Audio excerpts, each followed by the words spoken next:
I hope this message finds you well. ខ្ញុំសង្ឃឹមថាសារនេះជួបអ្នកក្នុងស្ថានភាពល្អ Thank you for your valuable time.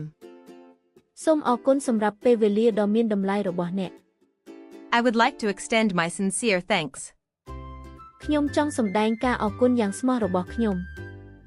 Your cooperation is greatly appreciated. កិច្ចសហការរបស់អ្នកត្រូវបានកោតសរសើរយ៉ាងខ្លាំង I am writing to request further information. ខ្ញុំសរសេរមកដើម្បីស្នើសុំព័ត៌មានបន្ថែម Kindly inform me of any updates. សូមជូនដំណឹងខ្ញុំអំពីបច្ចុប្បន្នភាពណាមួយ Please allow me to explain. សូមអនុញ្ញាតឲ្យខ្ញុំពន្យល់ I would like to address this issue. ខ្ញុំចង់លើកឡើងអំពីបញ្ហានេះ Thank you for your continued support. សូមអរគុណសម្រាប់ការគាំទ្រជាបន្តបន្ទាប់របស់អ្នក I appreciate your prompt attention to this matter. ខ្ញុំសូមអរគុណចំពោះការយកចិត្តទុកដាក់យ៉ាងរហ័សរបស់អ្នកចំពោះបញ្ហានេះ Could you kindly provide clarification? តើអ្នកអាចបញ្ជាក់ឲ្យកាន់តែច្បាស់បានទេ I am pleased to inform you that. ខ្ញុំរីករាយជូនដំណឹងដល់អ្នកថា I regret to inform you that. ខ្ញុំសោកស្ដាយដែលត្រូវជូនដំណឹងដល់អ្នកថា Please accept my heartfelt gratitude. សូមទទួលយកការដឹងគុណដ៏ស្មោះអស់ពីចិត្តរបស់ខ្ញុំ Your response would be greatly appreciated. ការឆ្លើយតបពីអ្នកនឹងត្រូវបានកោតសរសើរយ៉ាងខ្លាំង I would like to draw your attention to this matter. ខ្ញុំចង់តាក់ទាញការយកចិត្តទុកដាក់របស់អ្នកចំពោះបញ្ហានេះ Thank you for your thoughtful consideration. សូមអរគុណសម្រាប់ការពិចារណាដ៏យកចិត្តទុកដាក់របស់អ្នក I apologize for any misunderstanding. ខ្ញុំសូមអភ័យទោសចំពោះការយល់ច្រឡំណាមួយ I appreciate your willingness to help. ខ្ញុំសូមអរគុណចំពោះឆន្ទៈរបស់អ្នកក្នុងការជួយ Please advise me on the next steps. សូមណែនាំខ្ញុំអំពីជំហានបន្ទាប់ I would like to share my opinion. ខ្ញុំចង់ចែករំលែកមតិយោបល់របស់ខ្ញុំ I respectfully disagree with that statement. ខ្ញុំសូមមិនយល់ស្របដោយគោរពចំពោះការលើកឡើងនោះ I completely understand your perspective. ខ្ញុំយល់ច្បាស់ពីទស្សនៈរបស់អ្នក Thank you for your recommendation. សូមអរគុណសម្រាប់ការណែនាំរបស់អ្នក I am grateful for your guidance. ខ្ញុំដឹងគុណចំពោះការណែនាំរបស់អ្នក Please review the attached document. សូមពិនិត្យឯកសារដែលភ្ជាប់មកជាមួយ I would appreciate an opportunity to discuss this. ខ្ញុំនឹងរីករាយប្រសិនបើមានឱកាសពិភាក្សាអំពីរឿងនេះ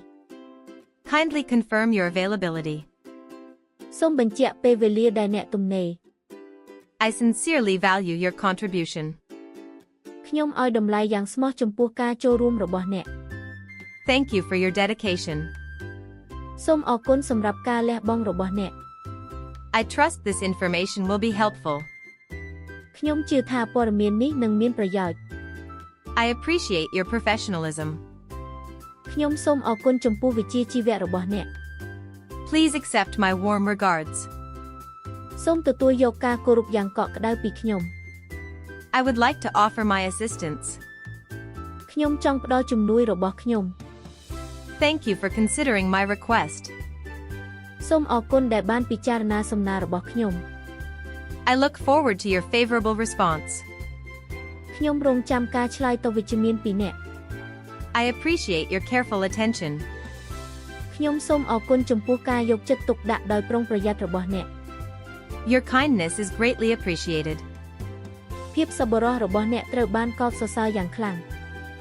I am honored to be part of this opportunity. ខ្ញុំមានកិត្តិយសដែលបានក្លាយជាផ្នែកមួយនៃឱកាសនេះ Thank you for your encouragement. សូមអរគុណសម្រាប់ការលើកទឹកចិត្តរបស់អ្នក I would like to seek your advice. ខ្ញុំចង់សុំដំបូន្មានពីអ្នក Please let me know if further action is required. សូមប្រាប់ខ្ញុំប្រសិនបើត្រូវការសកម្មភាពបន្ថែម I sincerely apologize for the delay. ខ្ញុំសូមអភ័យទោសយ៉ាងស្មោះចំពោះការយឺតយ៉ាវ Thank you for your valuable support. សូមអរគុណសម្រាប់ការគាំទ្រដ៏មានតម្លៃរបស់អ្នក I appreciate your confidence in me. ខ្ញុំសូមអរគុណចំពោះទំនុកចិត្តរបស់អ្នកលើខ្ញុំ I hope we can resolve this matter soon. ខ្ញុំសង្ឃឹមថាយើងអាចដោះស្រាយបញ្ហានេះបានឆាប់ Thank you for your patience and understanding. សូមអរគុណសម្រាប់ការអត់ធ្មត់និងការយោគយល់របស់អ្នក I would be delighted to hear your thoughts. ខ្ញុំនឹងរីករាយក្នុងការស្ដាប់គំនិតរបស់អ្នក Please share your feedback at your convenience. សូមចែករំលែកមតិយោបល់របស់អ្នកនៅពេលដែលអ្នកងាយស្រួល I appreciate your continued trust. ខ្ញុំសូមអរគុណចំពោះទំនុកចិត្តជាបន្តបន្ទាប់របស់អ្នក I wish to express my sincere appreciation. ខ្ញុំចង់សម្ដែងការដឹងគុណយ៉ាងស្មោះ Thank you for your generous support. សូមអរគុណសម្រាប់ការគាំទ្រដ៏សប្បុរសរបស់អ្នក I highly appreciate your cooperation. ខ្ញុំសូមអរគុណយ៉ាងខ្លាំងចំពោះកិច្ចសហការរបស់អ្នក Your assistance has been invaluable. ជំនួយរបស់អ្នកមានតម្លៃយ៉ាងខ្លាំង I remain at your disposal for further discussion. ខ្ញុំនៅតែរងចាំសម្រាប់ការពិភាក្សាបន្ថែម Please keep in touch regarding this matter. សូមរក្សាទំនាក់ទំនងអំពីបញ្ហានេះ I appreciate your commitment to excellence. ខ្ញុំសូមអរគុណចំពោះការបដិញ្ញាចិត្តរបស់អ្នកចំពោះភាពល្អឥតខ្ចោះ Thank you for your remarkable effort. សូមអរគុណសម្រាប់ការខិតខំដ៏អស្ចារ្យរបស់អ្នក I wish you all the best in your future endeavors. ខ្ញុំសូមជូនពរឲ្យអ្នកទទួលបានជោគជ័យគ្រប់ភារកិច្ចនាពេលអនាគត I sincerely hope for a positive outcome. ខ្ញុំសង្ឃឹមយ៉ាងស្មោះចំពោះលទ្ធផលវិជ្ជមាន